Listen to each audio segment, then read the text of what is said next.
Vamos a comenzar a abordar cuáles son las primeras teorías del comercio internacional, es decir, teorías que nos permiten entender o explicar por qué los países exportan o importan determinados productos, a qué tasa o términos de intercambio se cambian esos productos o cuáles son las ganancias del comercio. Las primeras teorías sobre el comercio internacional son las mercantilistas, que se desarrollan entre los años 1500 y 1800 aproximadamente. Estas teorías se desarrollan no tanto como teorías del comercio internacional, sino como medios para lograr un fin que es promover los intereses de una nación. ¿Cómo, de acuerdo a estos autores, se puede promover los intereses de una nación? Básicamente teniendo una balanza comercial positiva, es decir, que las exportaciones sean mayores que las importaciones. Esto va a permitir aumentar el gasto, aumentar la producción, aumentar el empleo en esa producción nacional, aumentar las reservas de oro, que permitirán, por supuesto, mantener más ejércitos y tener más colonias.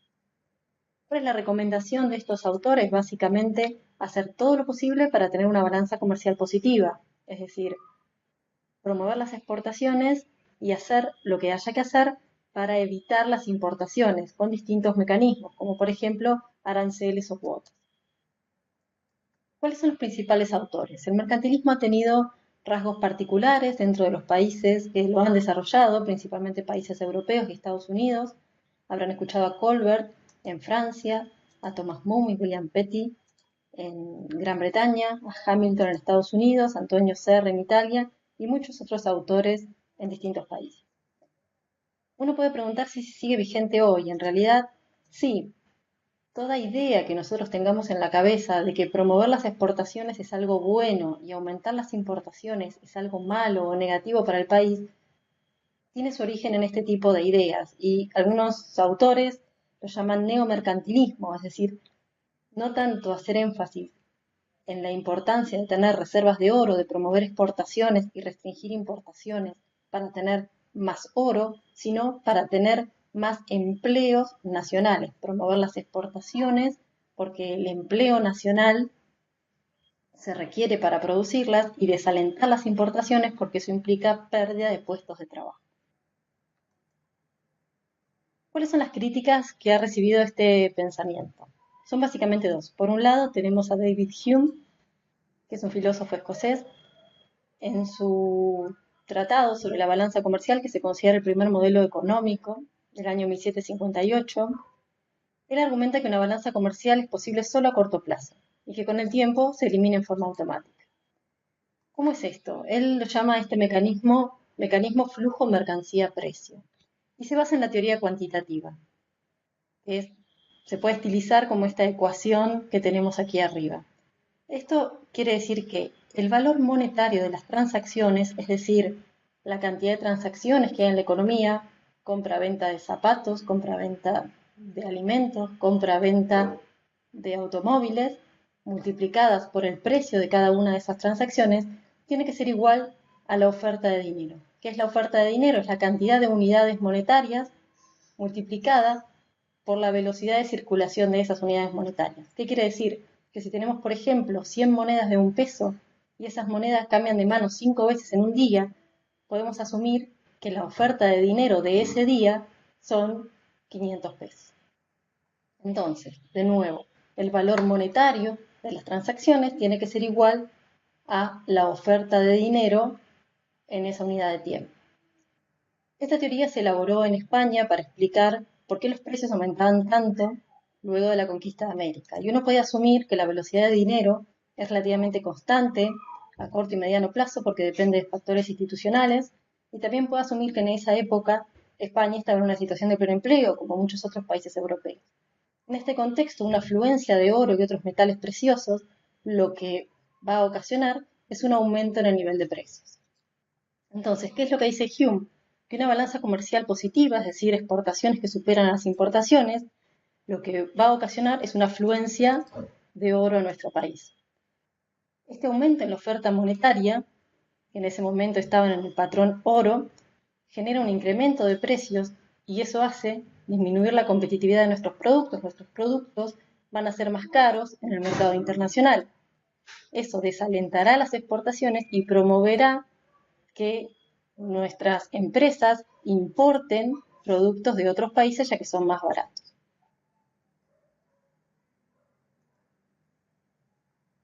La otra crítica del mercantilismo proviene de Adam Smith. Él tiene una visión un poco más dinámica. Dice que la riqueza del mundo no es fija y que el comercio no es un juego de suma cero. ¿Qué quiere decir? Que el comercio es un proceso por el cual todas las partes intervinientes pueden ganar. ¿Por qué? Porque el comercio permite la especialización y la división del trabajo y permite una mejor división del trabajo en términos internacionales y que cada país se dedique a aquello a lo que mejor sabe hacer. Y en este sentido, el comercio aumenta la productividad en todos los países y permite que todas las naciones se beneficien con el comercio. Él desarrolla lo que hoy se conoce como el principio de la ventaja absoluta, y quiere decir que ambos socios comerciales se pueden beneficiar de una mayor producción y un mayor consumo si cada uno se especializa en el bien que puede producir a un costo menor. Es decir, que cada país se dedique a aquello que puede hacer en términos más baratos. ¿Cuál es la teoría del valor que está detrás del pensamiento de Adam Smith y del resto de los autores clásicos? Es la teoría del valor trabajo. Esto implica que el costo o el precio de un producto depende solo de la cantidad de trabajo que fue requerida para fabricarlo, ya sea porque se produzca solo con trabajo o porque el capital que sea necesario también ha sido fruto del trabajo que produjo ese capital, esa herramienta, en un proceso productivo previo. Es decir, a la larga o a la corta, todos los procesos productivos pueden resumirse al trabajo que es necesario para fabricar ese bien. En este marco, también asume que el trabajo es el único factor de producción y que eso no es. Entonces, en otras palabras, ¿de qué depende el costo de un bien? Básicamente, de la cantidad de trabajo que sea necesario para producir. Esto depende, a su vez, de cuán productivos son los trabajadores. Si los trabajadores son muy productivos, yo requiero muy poco trabajo para hacer un bien y ese bien va a ser muy barato. ¿Y de qué depende la productividad?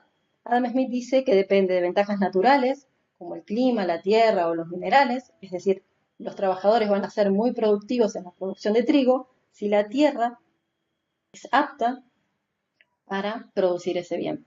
Y también depende de ventajas adquiridas, es decir, de las habilidades y de las técnicas que fueron aprendidas por los trabajadores y que pueden aplicarlas al proceso productivo de manera de proporcionar los bienes a un costo menor.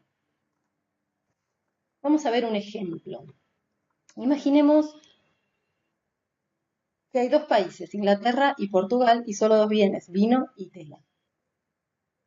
Inglaterra puede producir en cada hora de trabajo 5 litros de vino o 20 rollos de tela, y Portugal en cada hora de trabajo puede producir 15 litros de vino o 10 rollos de tela. Esta es una medida de productividad, la cantidad de producto que puedo hacer en cada hora adicional. Vemos entonces, si miramos el producto tela, que Inglaterra es más productivo para la producción de tela, porque una hora de su trabajo permite producir 20 rollos y en Portugal solo 10. De igual modo, vemos que Portugal es más productivo para la producción de vino, porque una hora del trabajo aplicado a la producción de vino produce 15 litros, mientras que en Inglaterra produce solo 5. Decimos entonces que Inglaterra tiene una ventaja absoluta en la producción de tela, porque puede producir tela a un costo menor. Y que Portugal tiene una ventaja absoluta o una ventaja de costos absoluta en la producción de vino, porque puede hacer vino con una cantidad menor de trabajo. Este ejemplo también puede verse en términos de la cantidad de horas de trabajo necesarias para producir cada uno de los bienes, es decir, si Inglaterra en una hora de trabajo produce 20 rollos de tela, podemos decir que se requiere 0,05 horas de trabajo o unidades de trabajo para producir una unidad de tela. Esto es simplemente una regla de 3 y esto es el resultado de hacer 1 dividido 20.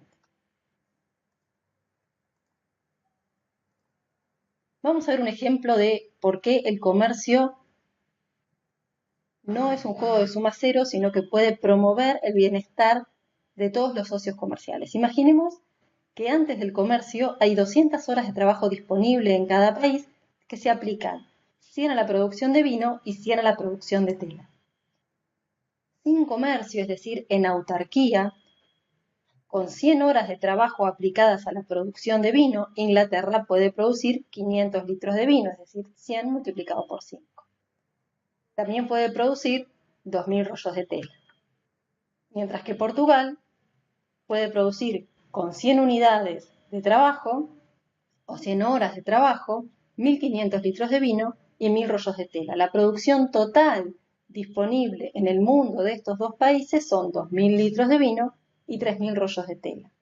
Ahora, ¿qué pasa si cada país se dedica a aquello que mejor sabe hacer o aquello en lo que es más productivo en términos absolutos?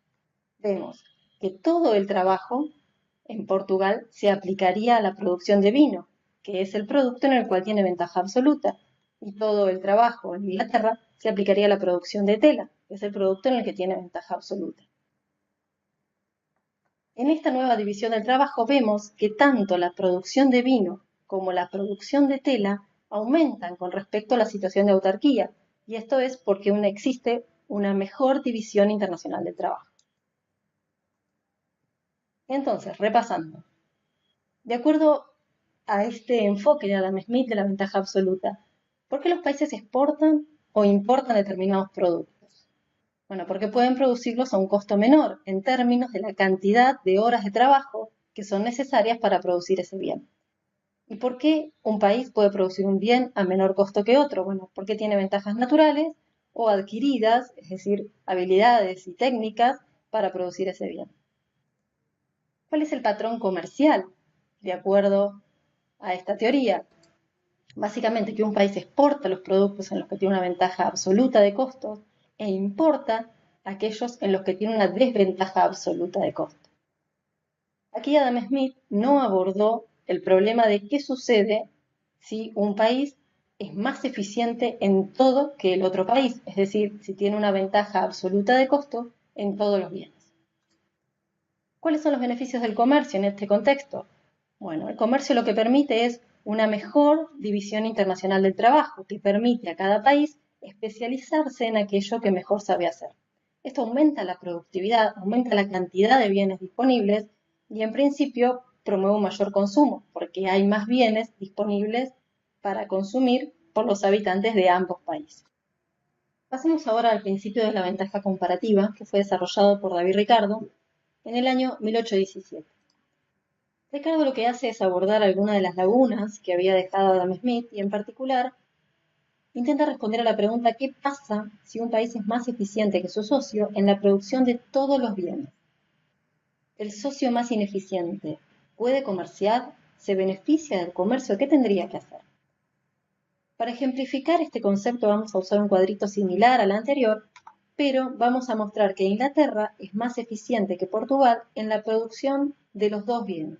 Es decir, en una hora de trabajo puede producir 40 litros de vino, mientras que Portugal solo puede producir 20, y también en una hora de trabajo puede producir 40 rollos de tela, mientras que Portugal solo puede producir 10. Es decir, Inglaterra tiene ventaja absoluta tanto en la producción de vino como en la producción de tela. Pero vamos a analizar un poquito más estos datos. Lo que vemos es que Inglaterra, si bien es más eficiente en la producción de los dos bienes, no es igualmente más eficiente en la producción de los dos, sino que en uno es relativamente más eficiente que en el otro. Por ejemplo, en la producción de vino, los trabajadores ingleses son 2 veces más productivos que los portugueses, mientras que en la producción de tela son 4 veces más productivos que los trabajadores portugueses. Es decir, Portugal acá pierde por 2 a 4, mientras que acá pierde por 1 a 4. En términos de una ecuación matemática, lo que hacemos es comparar la productividad de un país, Inglaterra, en la producción de un determinado bien, tela, con relación a la productividad del otro país, por eso es que se denota con un asterisco, en la producción del mismo bien. Eso lo comparamos con la relación o ratio de productividades de un país y el país extranjero en la producción del otro bien. Lo que vemos acá es que Inglaterra es relativamente más productivo o más eficiente en la producción de tela. Y entonces, en este contexto, ¿hay bases para un comercio que sea beneficioso para los dos socios? Smith diría que no, porque este problema no lo había abordado. Y en tal caso, ¿qué tendría que hacer el país menos eficiente? Lo que dice Ricardo es que tiene que especializarse en el bien con menor desventaja absoluta. En este caso, Portugal tendría que especializarse en vino porque comparativamente es lo que mejor sabe hacer, e Inglaterra tiene que especializarse en la producción de paño o de tela porque es aquello que hace comparativamente mejor.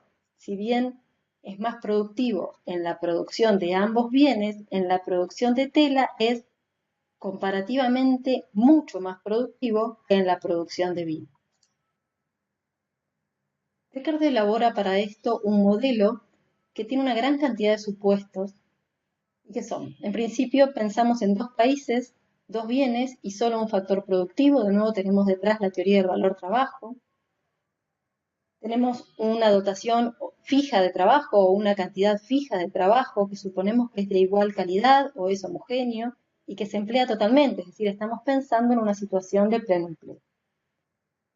Pensamos también que existe libre movilidad del trabajo en el país, entre industrias, es decir, los trabajadores podrían moverse libremente entre la producción de tela y la producción de vino. Sin embargo, los trabajadores de un país no pueden movilizarse hacia el otro país. En cuarto lugar, tenemos que los rendimientos son constantes a escala, es decir, los costos no cambian con el nivel de producción. Además, imaginamos que existe competencia perfecta en todos los mercados, tanto en los mercados de productos como en los mercados de factores, como por ejemplo el mercado de trabajo. ¿Qué implica esto para los mercados de productos? Bueno, que estamos pensando en productos homogéneos, con una tecnología conocida, un mercado que es abierto, que cualquiera puede entrar y salir, que es atomizado por el lado de la oferta y de la demanda, es decir, que una gran cantidad de productores y también hay una gran cantidad de consumidores, y que el precio es igual al costo medio. Pensamos que existe libre comercio, que no hay costos de transporte, que no hay ilusión monetaria, es decir, que los agentes se guían solo por el valor de las variables reales y no nominales, que las empresas desean maximizar beneficios y finalmente que el comercio está equilibrado, es decir, que las exportaciones son iguales a las importaciones. Esto implica que no es necesario el flujo de efectivo entre países y también es un diálogo con los autores mercantilistas, porque Ricardo lo que va a mostrar es que el comercio es beneficioso aún con una balanza comercial nula, es decir, cuando las exportaciones igualan a las importaciones. Para ilustrar los beneficios del comercio de acuerdo a este principio, vamos a repetir los datos del ejemplo anterior. También vamos a resaltar que se pueden explicitar los mismos datos en términos de requerimientos unitarios de trabajo, es decir, de la cantidad de horas de trabajo que son necesarias para producir una unidad de cada uno de los bienes, y mencionar que los requerimientos unitarios de trabajo es el inverso de la productividad, es decir, de la producción que es posible por una hora de trabajo. Vamos a calcular la ventaja comparativa de cada uno de los países mediante esta fórmula de productividades relativas comparadas. Como los datos son los mismos que en el ejemplo anterior, encontramos que Inglaterra tiene una ventaja comparativa en tela. Bajo los supuestos de este modelo que después vamos a abordar con algo más de detalle, vamos a ver que la especialización de Inglaterra en la producción de tela es total, es decir, que todos los habitantes o todos los trabajadores ingleses se van a abocar a producir aquel bien en el que tiene ventaja comparativa. Y lo mismo en Portugal. Y para ilustrar los beneficios del comercio vamos a proponer un ejemplo en el cual existen 200 horas de trabajo en cada país. 50 aplicadas a la producción de vino y 150 aplicadas a la producción de tela. En autarquía, es decir, sin comercio, lo que podemos ver es que Inglaterra produce 2.000 litros de vino, Portugal produce 1.000 litros, es decir, 50 horas de trabajo multiplicada por lo que cada hora de trabajo puede producir, con lo cual en el mundo de estos dos países tenemos 3.000 litros de vino disponibles. las mismas cuentas con relación a la tela nos dan que en este mundo hay 7.500 rollos de tela disponibles. Ahora bien, con esta división del trabajo propuesta de acuerdo al principio de la ventaja comparativa, tenemos que Portugal se dedica a aquello que puede producir en términos menos ineficientes o relativamente más eficientes, es decir, producir vino, que es aquello en lo que tiene ventaja comparativa. Dedica toda su fuerza laboral a producir vino y nada a producir tela. Lo mismo, Inglaterra dedica toda su fuerza laboral a producir tela, que es aquello que hace relativamente mejor, y no dedica nada a producir vino. Lo que vemos es uno de los beneficios del comercio, que es aumentar la cantidad de bienes disponibles o aumentar la producción. Con la misma cantidad de trabajadores en cada país, ahora se pueden producir 4.000 litros de vino y 8.000 rollos de tela. Repasando un poco los conceptos y la respuesta que tiene este modelo para las principales preguntas que son de interés para las teorías del comercio internacional. ¿Por qué los países exportan o importan determinados productos? Porque pueden producirlos a un menor costo comparativo con relación al otro país. La diferencia con Adam Smith es que Adam Smith decía que los países exportan determinados bienes porque pueden producirlos a un menor costo, en términos absolutos. Esto sucede porque la productividad de cada país es diferente, las tecnologías son diferentes. Es decir, este modelo sostiene que las bases del comercio son las diferencias de productividad. Es uno de los modelos que argumenta las relaciones comerciales en función a las diferencias que hay entre los países. En este caso, la única diferencia que se aborda es la diferencia de productividad, sin explicar el por qué existen esas diferencias. ¿Cuál es el patrón comercial? Un país exportará aquellos productos en los que tiene una ventaja comparativa de costos, es decir, en los cuales el costo relativo es menor, e importará los productos en los que tiene una desventaja comparativa de costo. ¿Cuáles son entonces los beneficios del comercio? Que genera una mayor producción total y una mejor división internacional del trabajo.